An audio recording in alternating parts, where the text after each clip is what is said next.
Welcome to the Voice of Creativity podcast.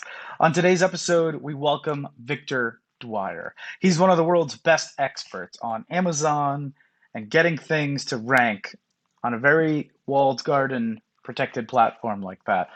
For anyone interested in that kind of topic, doing business on there, just curious how things work, this is a really fascinating and technical episode. I hope you enjoy it. Without further ado, let's hear from Victor. Victor, welcome to the podcast. Thank you. Really awesome to have you, especially since I recently went on your podcast, which I'd love to talk about too here. Get everyone a chance to check that out as well. But I think also people are going to be really excited just to hear how you think and hear what you're working on. You're a high volume content creator, I'd call you. Marketing expert, consultant, I don't know what the word is there. Yeah. And we had a fun time chatting last time. So it's great to have you here. Yeah, glad to be here. Glad to be here for sure. Awesome. So before we dive into the nitty gritty of marketing, advertising, maybe strategy, things like that, I just love to maybe if you could give the audience a bit of your background, like what have you been up to and kind of what you're working on now. Yeah, for sure. I basically help Amazon sellers sell more on Amazon, essentially. And that can be done in a lot of ways. Through external traffic, through SEO on the actual page itself. But I also help sellers just in general, like when it comes to increasing their traffic to their website, through Facebook ads, YouTube, through LinkedIn, like all these different content strategies, and really just guide external traffic to wherever they end up wanting to. And that way I can help have a more holistic strategy of getting people through social media to go wherever they end up wanting to, so you can develop a community and eventually build brands to really start getting more customers, essentially. So it's a very holistic strategy when it comes to gaining people and just developing a community. That's awesome. How did you, what kind of, a couple questions, but let's start here. What kind of customers do you focus on? You said Amazon sellers, so that's already pretty focused, which is good. But are there flavors of Amazon sellers that work best with you or that you like to work with the most? No, it all comes down to the same fundamental strategy of increasing rankings for Amazon is what I typically do. So yes, they are different customers, but the same fundamentals are still there when it comes to gaining the customer. So it goes for any type of Amazon seller to really benefit and increase rankings through external traffic. So this is just for my own edification as well as people listening. You're saying rankings in Amazon, not traditional SEO Google search rankings, right? Yeah, I'm talking about search engine rankings within Amazon. So what you can do is there's actually algorithmic tricks you can do to increase your rankings so you're at top of search on Amazon, so you can get those hundreds of thousands of dollars in sales per month and increased revenue from being in that top position. And that's what I help Amazon sellers do to rank any product to number one. Damn. Okay. I that's funny. I spent most of my life working with the world's biggest brands. And some of them have an aspect of Amazon, but the people we talk to don't ever talk about Amazon, or rarely talk about Amazon. So that's surprising to me. So you're saying that much like SEO, there's a way to kind of not game this. I don't want to make it negative, but like play the game correctly. That Amazon wants you to play, such that you show up more highly in the same kind of searches when people are searching for something on Amazon. If that's the case, which is awesome, I wasn't really. I mean, it makes total sense, right? It's a search field. Does it have the same kind of drop off like Google search has, where like the first position is worth 5 or 10x the second position, which is worth where something further down is worth nothing? Is it that severe that like ranking? I guess I don't want to put words in your mouth, but like Amazon SEO, it seems like if that's the case, it's got to be super valuable. It's worth more than you think, actually. So there's being above the fold. So right. Amazon is becoming very pay to play, meaning that if you're not in the top 4 position organically, meaning that you're there for free, that means the user has to go through a video ad, then the person has to go through editorial recommendations, And then basically they have to scroll nonstop to get to the next position. So if you're not on that top 4 organically, then you have to pay for everything else. And that's just how it works. So being in that top 4 position is extremely valuable. We're talking about hundreds of thousands of dollars increases in sales per increase in that particular ranking. So it's very beneficial, and it's exactly right. The first position, about 40%, then it goes about to 20, and then like to 10. But it's super vital to be in that top position, and because it's just that's where everyone's looking. That's where all the awareness is. So that's what's super important. So not only being top of page 1, it's not only just being on page 1 is super important. Being top of page 1 is vital to getting those sales. That's crazy. I mean, it makes total sense. Like, I'm completely familiar with that on the SEO side, right? The brands we work with and the people we work with at those brands care a lot about that. So it works. Sounds like it's quite similar. Has that changed recently? Because, back in the day, I don't know, maybe 10 years ago now, Google went from very kind of organic to way more paid and managed answers, right? Like, a lot of times you'll ask a question on Google and it'll just give you the answer, right? It's no longer the first result is no longer a link. Sometimes it literally tries to guess what you're asking and just answer the question for you. And of course there's lots of widgets all over, lots of different ads, and that of course changed over time. It kind of got more crowded on the front page. Is that true with Amazon? I mean, I haven't been paying much attention, certainly not professionally, even as I'm a giant Amazon user, like boxes every day. Yeah. But Yeah. I just haven't really been consciously paying attention to the structure there. Has that been changing over time to get more crowded? Yes, it is definitely getting extremely competitive. And that's where like it's becoming very pay to play, that you have to pay in order to get these top positions. And also, like, there's a lot of other people trying to do the same thing I'm doing with boosting ranks and things like that, which makes the competitive, like the supplement space within Amazon. Do not launch a supplement. Like, it's not worth it. You're going to be spending 4x of what your actual product is and spend just to get one customer. So if you really want to lose money, go in the supplement space on Amazon. It's not worth it. Dude, I agree with you that it is absolutely completely flooded as a big supplement buyer. Just bought these omega-3s off of Amazon not that long ago. But Yeah. I mean, there's a huge volume there too. So I mean, Yeah. you're effectively saying, like, to translate this into a world I understand better in SEO, the competitiveness is too high in the supplement space already, such that for you to get any real significant position that would get you real traffic and sales on Amazon, it'd be, effectively too hard at this point to start, or it costs you too much at least. Is that what you're saying? Exactly. Yes. Like, Damn. it's so competitive that there are people doing the boost ranking stuff that I'm doing, but on a huge level, and everyone's doing it, and it's just like it's crazy. So it's like not even worth it. So really Amazon is making dollars hand over fist simply by, like, managing the ads and the search on their own platform, in addition to, of course, selling the product.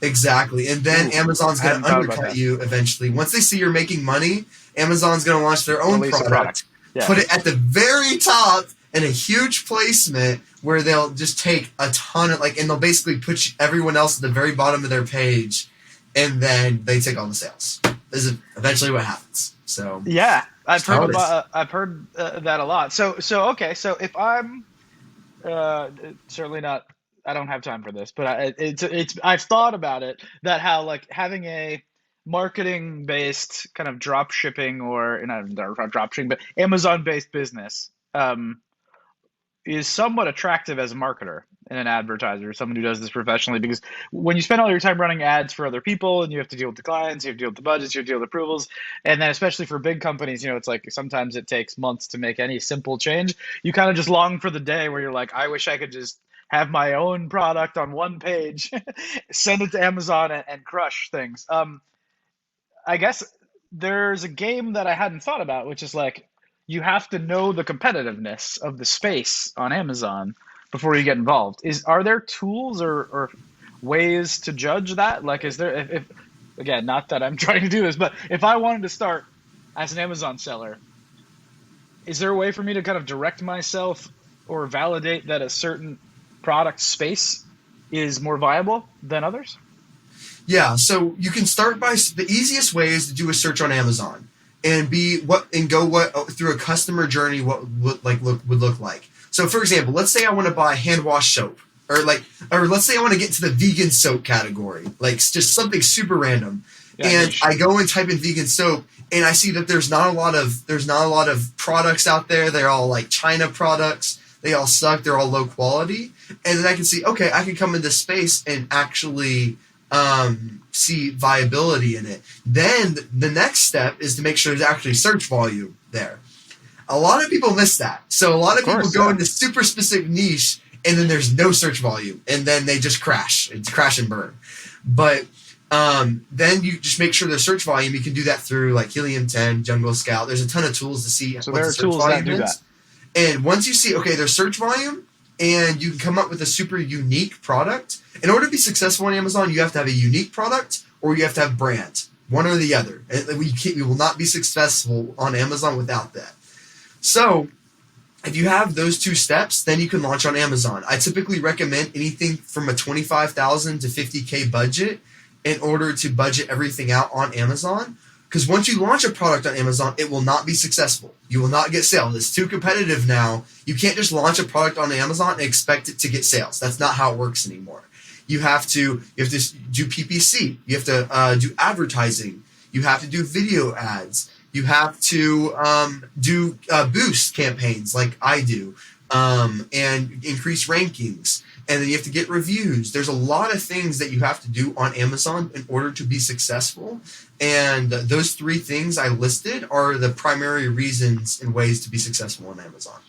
So you're painting a kind of a bleak picture. So it, if I or someone listening wants to start selling on Amazon, is your official expert recommendation to just not do it? Seems like you kind of just said it fairly succinctly. Like there's really no way to like stumble into success like maybe they could have 5 or 10 years ago.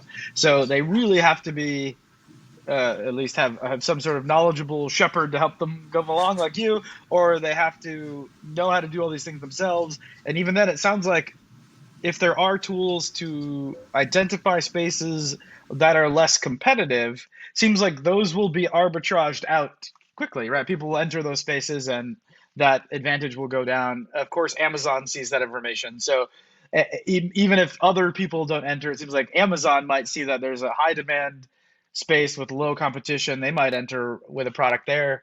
So I guess first question, is your official recommendation for people to just not start this if they're considering getting into the game now? Only if you're willing to put in the work. Amazon is not So a still set it and winnable. forget it. That Okay. is just not it. So if you're Okay. expecting to like, oh, I'll have some side money, I'll launch it and then just see how it goes. That's like you got to be within the platform. Either you got to get someone to be in the platform every day, or you have to be in the platform every day. And that's where you need to start like testing new things. Like if you're not testing new things, you will lose. That's just how it is. You got to be testing new advertising, new constantly changing your images, constantly optimizing everything. That's where your tool comes in play to optimize things to help me along the way. But regardless, it's going to be super helpful.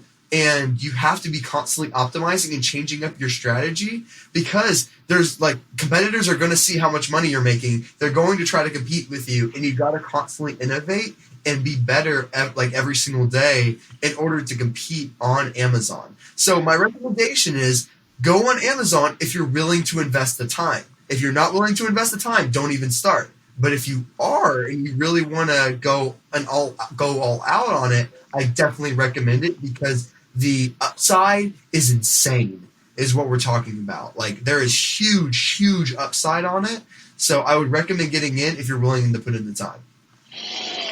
Okay, well that's good. That's like most things, like early days social, right? When Instagram first came out or Facebook first came out, especially when Facebook first came out, brands were making tons of money just having a basic experience of posting things and stuff, right? It was just very simple. Now, of course, very quickly they got rid of that. You needed to buy. They kind of got rid of a lot of organic. stuff like that. And so that makes sense. Makes sense that Amazon's kind of done the same thing where, they used the easy money as kind of one of the mechanisms to build the platform and get all the products on the platform. And now they're squeezing for profit and things. Okay. So you mentioned the ads and being kind of pay to play. You mentioned, effectively Amazon SEO, whatever one calls that. Yeah. You briefly touched on the images, and then also you mentioned reviews. So it seems like those two things are also probably pretty important. Would you agree? And if so, how do people optimize reviews and optimize their visuals? Yeah, so when it comes to optimizing their images, there's actually this super interesting case study.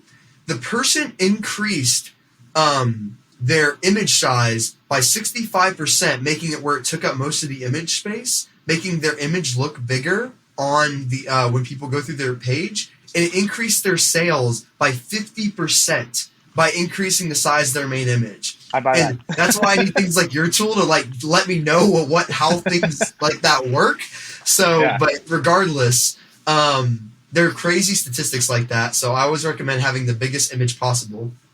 And then when it comes to increasing reviews and things like that, there are a lot of different programs you can get in, but the fastest way to do it is by probably doing a ranking boost campaign, what I do, to just generate reviews very quickly and get those increased rankings and everything else. So that would probably be the fastest way to get reviews and everything else. So since there's so many analogs with traditional SEO, I would have to imagine that Amazon is playing against you guys, right? So if you get, like back in the day, you would get links, and then all of a sudden Google said, okay, people are stuffing links everywhere and trading links, and it's not really a good predictor of quality content. So they would change the algorithm. It seems like Amazon would say, okay, we're going to develop a way to determine between like a boosted review and not, or something. Is that happening? Is it kind of like a Cold War of technology, similar to SEO?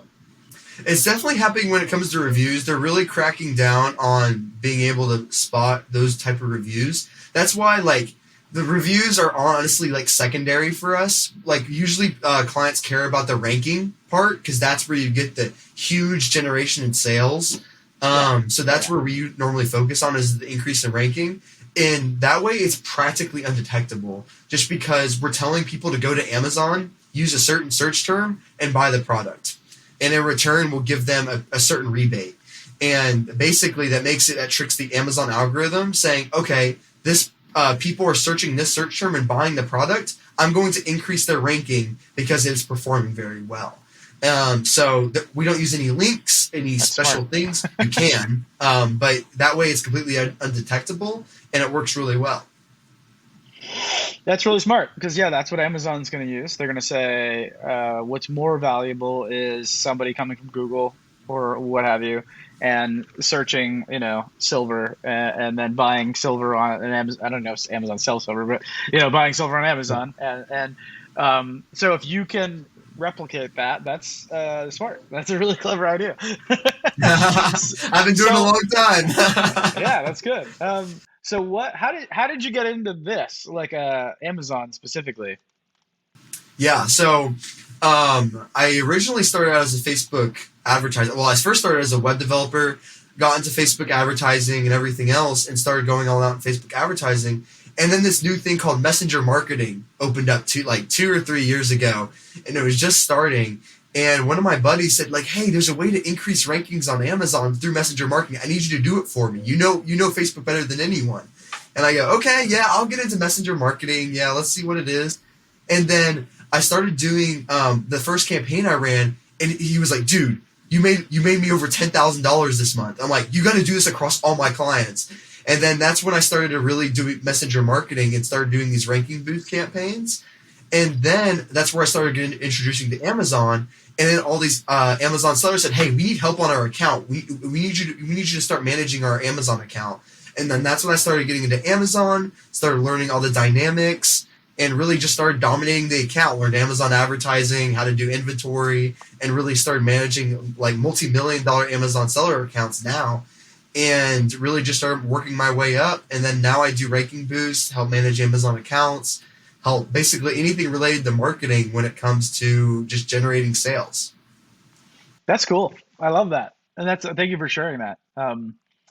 I messenger marketing. Can you explain a little bit about that? I'm not as familiar with that either. And that sounded like maybe that was your on ramp to this current path. Is that true? Yeah, like, are you asking about messenger marketing? Yeah. If you can just Yeah, the explain that a way little bit. the way it works is basically it's the easiest way to guide people. The reason why I use Facebook Messenger is because of the 90% open rates, which email does not get. Is the reason why I use it. That's awesome. And that's where it's super beneficial. And you can guide people through a process very easily. So yes, you can do everything I'm talking about and guiding the customer through a certain journey through email, for example, but very little are going to follow through because That's it's right. email. That's But right. through messenger marketing, you can guide them to say, hey, go to Amazon, use this search term, and respond with your order ID. And then you can auto verify it. And then we'll say, okay, we'll message you back in 4 to 5 days and we'll send you this and everything else. And we get those 90% open rates. And that's where messenger marketing comes into play to get those amazing customer journeys. And you can automate the entire process and scale it. So that way you can do this on an enormous scale. I have clients that are giving away like hundreds of thousands of dollars worth of product to gain millions of dollars in sales per month. Because like how big the scale is working at this point. So it's definitely worth it, and they're seeing a huge return on investment. And that messenger marketing point is awesome because, in the marketing advertising world, there's so many little tricks and channels. And anyone who does email marketing knows that, 40% open rate is pretty good. I mean, obviously it depends on the space, but there's a lot of people who'd be happy with a 40% open rate. And so if the entire trick with messenger marketing was 90% open rate, similar process afterward, you've doubled or tripled in a lot of cases, or more if people have a poor open rate, you've dramatically increased the number of people in the funnel. And that alone, of course, has a huge impact on the bottom line, assuming all else is equal. So that's crazy, and that's very clever. So far, you've been sharing lots of little clever tricks. I love it. I was gonna ask, actually, one of the questions I wanted to ask was like, what is your secret weapon, if there is one? But you've shared a few already. Yeah, yeah. And I, of course, don't want you to have to share all of your secrets, but this is pretty cool.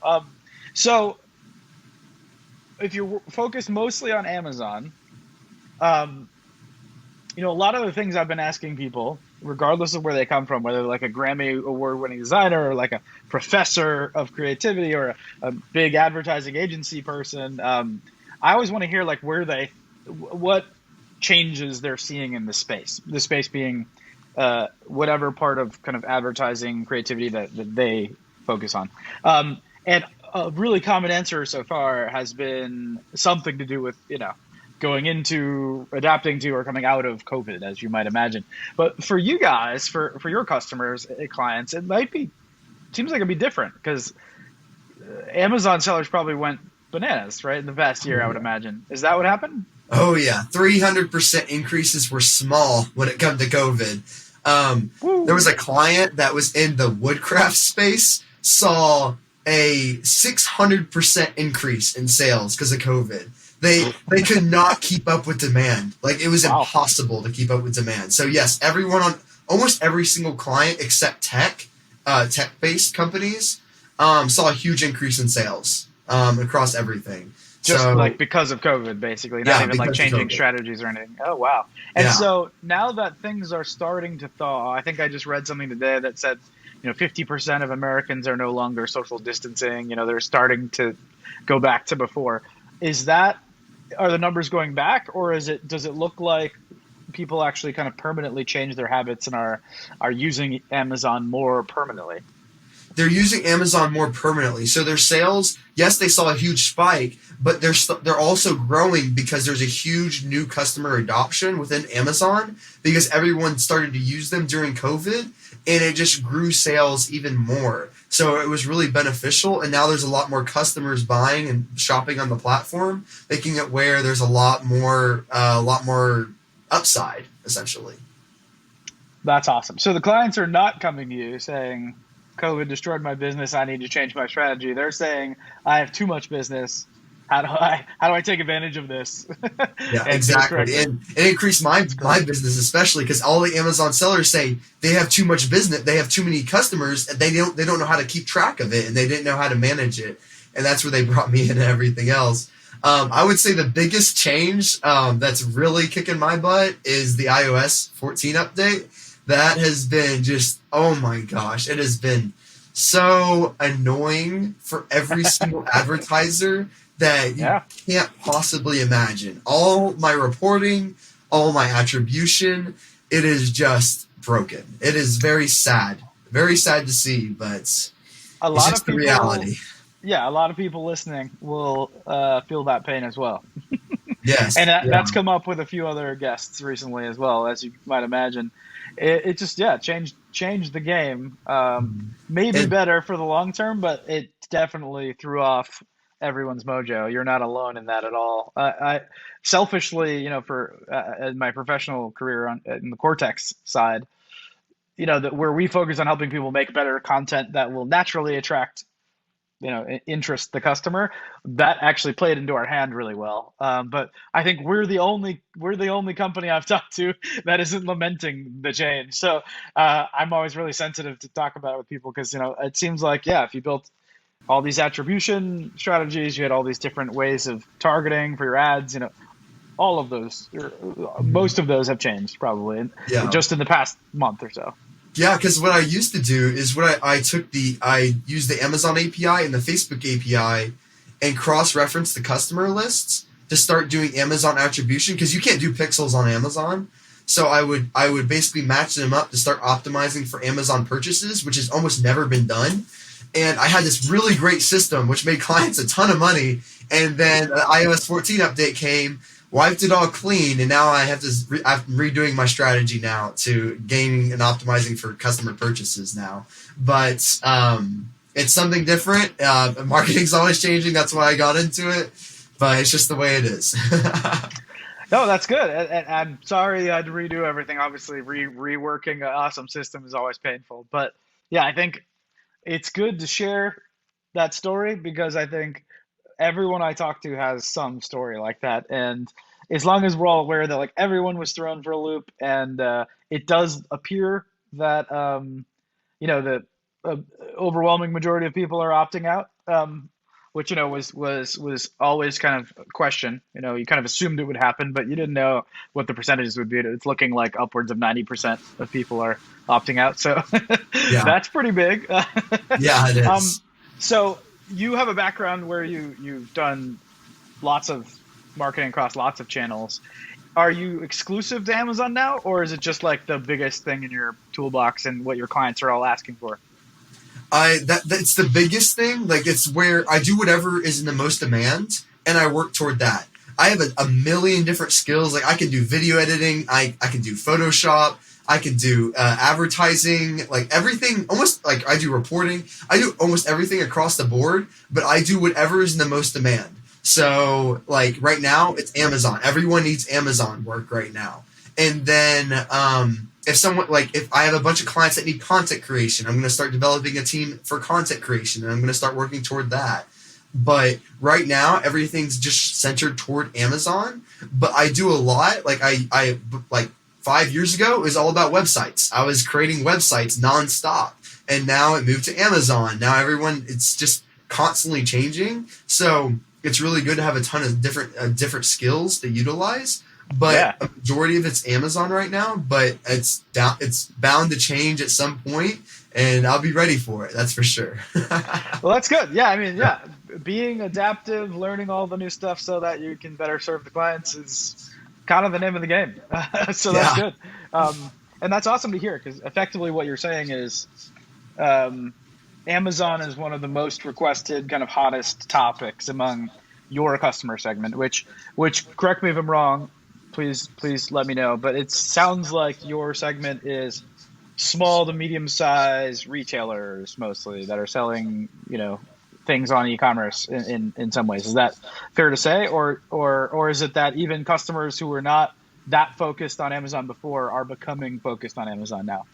Customers that I usually work with higher than multi-million dollar sellers. I usually turn like $1 million sellers into multi-million dollar sellers, and I even work with enterprise clients now when it comes to Amazon. So like I work with primarily the more to medium to bigger size businesses when it comes to All right. working with Amazon, because That's they're just awesome. on a whole other scale. Like usually those guys, they want to they see a one ranking boost campaign and they go, yeah, you did that once. We want to do that across thousands of products, and Right. then Here's we a million go SKUs. Good scale. luck. Yeah, yeah, That's okay. Well, that's awesome. Good work for you. Awesome. Well, this has been really helpful. This is like really deep and exciting info from like a relatively niche type of marketing, but obviously serves a huge financial side of the business. I thought, I mean, you probably have more recent data than me, but the last time I heard it was like Amazon is 45 cents of every e-commerce dollar, something like that, right? Like, so every dollar spent on the internet is 45 cents goes to Amazon or something crazy like that. So, yeah. that's I pretty believe it. bananas. And so, even though, like, as a marketer or advertiser, there's a lot of people listening of various backgrounds. Um, they all come from different skill sets. I bet a minority of them are Amazon savvy, Yeah, but it sounds like, in terms of e-commerce at least, Amazon has got the lion's share of the money. So having yeah, that skill set is pretty cool from your perspective, in that like it's not a common path, or at least it isn't that I come across in the marketers that I work with and talk to. But in terms of like financial impact, if you can make, as you said, if you can make one position change difference in where they show up in the rankings, that's giant, right? Because that's 45 cents of every e-commerce dollar. That's crazy. yeah. And Um, there's so much upside on it. Yeah. That's cool. So, as a couple final questions, I'll just ask kind of like more friendly, personal questions, just so people get a chance to meet you a little bit. First of all, Apple or Android or neither? What family are you a part of? Definitely Android. Definitely Android. Okay, Android. I could Yes. have guessed, but I don't want to offend anyone by guessing, but you can kind of get a sense by talking to people, I think.